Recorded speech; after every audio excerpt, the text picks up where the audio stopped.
and welcome to the YouTube channel for Dance Innovations Performing Arts Center. We are so excited to be bringing you this extra free content to help you improve as a dancer and get the most out of your classes. Make sure to subscribe to our channel to get notified whenever we put out new content. We are a virtual studio based in the Indianapolis, Indiana area, but whether you take class with us or with a different studio or here on YouTube from the comfort of your home, we hope that these videos will be useful and beneficial for you. My name is Liz, and I am one of the co-founders of Dance Innovations. I am also a ballet teacher, and I wanted to create this series of ballet basics videos to help beginning students feel more comfortable in their first ballet classes, as well as to help more experienced dancers go back to the basics of their technique. In this first video, we are going to be focusing on alignment, placement, and the barre. Let's get started. We are in proper alignment when we are standing with correct posture. Our head, shoulders, ribs, hips, legs, and feet are all in the correct positions relative to each other. We all know that we should sit up straight and stand up straight, but in ballet it is especially important because without proper alignment, we won't be able to execute the steps correctly. Without proper alignment, we strain our muscles and our ligaments and place unnecessary pressure on our bodies, which can lead to both frustration and injury. Placement in ballet is when the body is correctly aligned, the legs are turned out from the hip, and we can maintain our posture and turnout as our body moves. In ballet, our weight should be slightly forward over the balls of the feet, about 60% of the weight in the ball of your feet, and about 40% in the heel.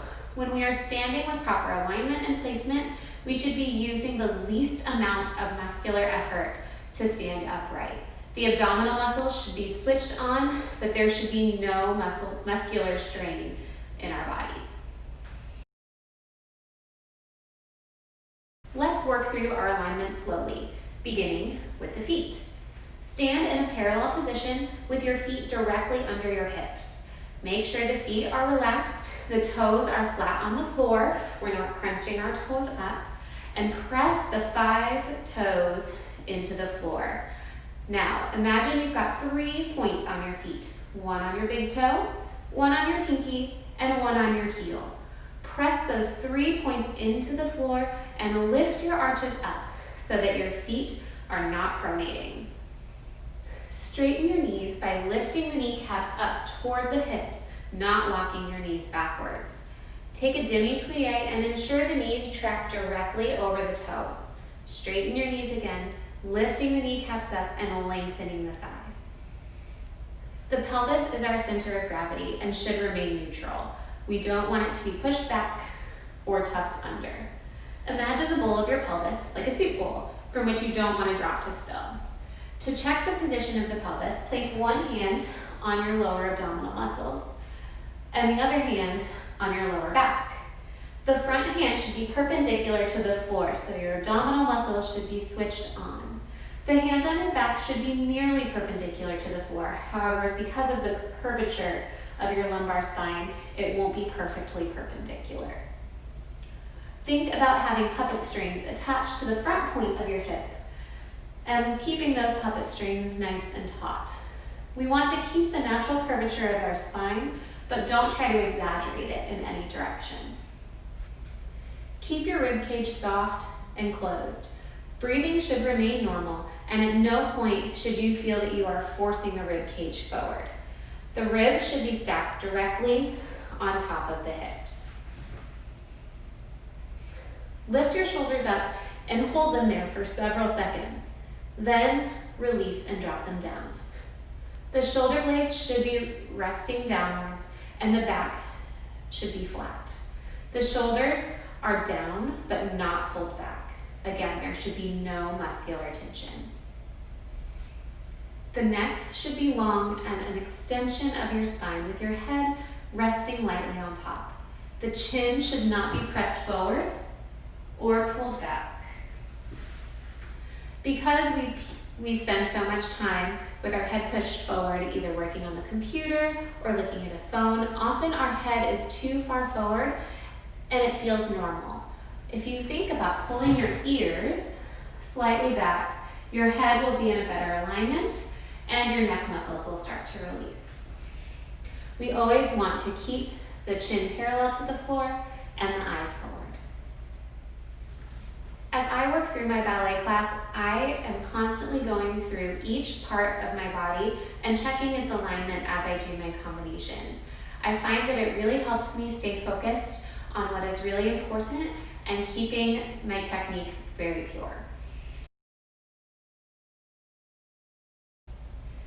Now that we are standing with proper alignment and placement, we are almost ready to start bar work. In a ballet class, we always start with bar work, and for beginners, bar work may comprise the majority of your class. The bar is meant as a hand support only to help steady the body. It should not bear the body's full weight. When we first begin, we may do exercises facing the bar with both hands on it. When standing facing the bar, we should be far enough away from the bar so that the elbows are slightly bent. The fingertips rest lightly on the bar, and the thumb is next to the other fingers, not underneath the bar to grip it. The same concepts apply when we turn it and place one hand on the bar. We should be far enough away from the bar that the elbow is slightly bent and the fingertips rest lightly on the bar. The thumb should rest along the side of the bar. The arm should be slightly in front of the body rather than directly side so that the shoulders can stay in the correct alignment. When we stand with one hand at the bar, it is usually the leg furthest from the bar that will be the working leg. For example, if the left hand is on the bar, then we will use the right leg to do work. Before each exercise begins, we prepare the arms by placing them on one arm on the bar and the other in the starting position for the exercise.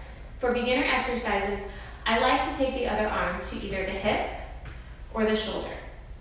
A simple arm preparation may look like this.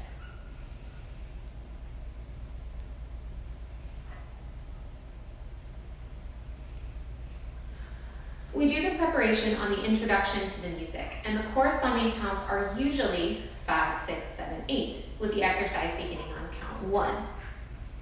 Let's listen.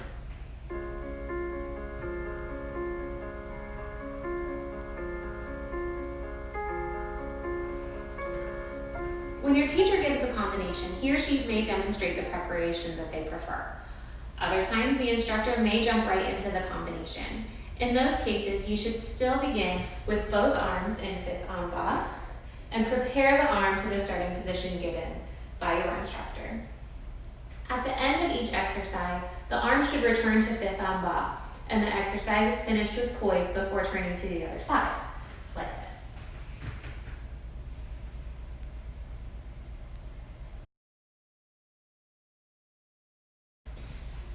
As you progress in your ballet study, we often forget some of the basic points of technique when we are focused on executing more complicated combinations.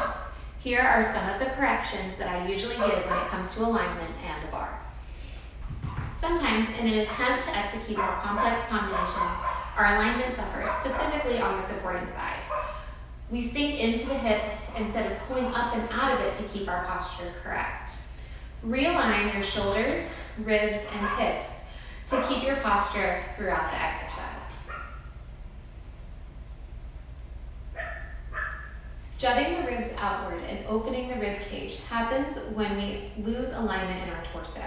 It is also usually accompanied by a relaxing of the abdominal muscles and also a sway back. Engaging the lower abdominals and returning the rib cage to its proper position over the pelvis will solve this problem and make it easier to breathe during the exercise. When we start to feel tension, often the hand on the bar begins to grip harder. When we consciously think about relaxing the hand, it helps remind the rest of the body to relax as well. We also may lift the elbow as we start to experience more tension. Relaxing the hands and keeping the shoulders down will fix this bar and alignment issue. And that's it. I hope you found this video helpful. Be sure to check out the other videos in our Ballet Basics series over the coming weeks. And don't forget to subscribe to our channel to get notified when we put out more videos. If you want to put what you've learned into practice, head to danceinnovationspac.com and sign up to take a virtual class with us. Your first week of classes is always free. Can't wait to see you there.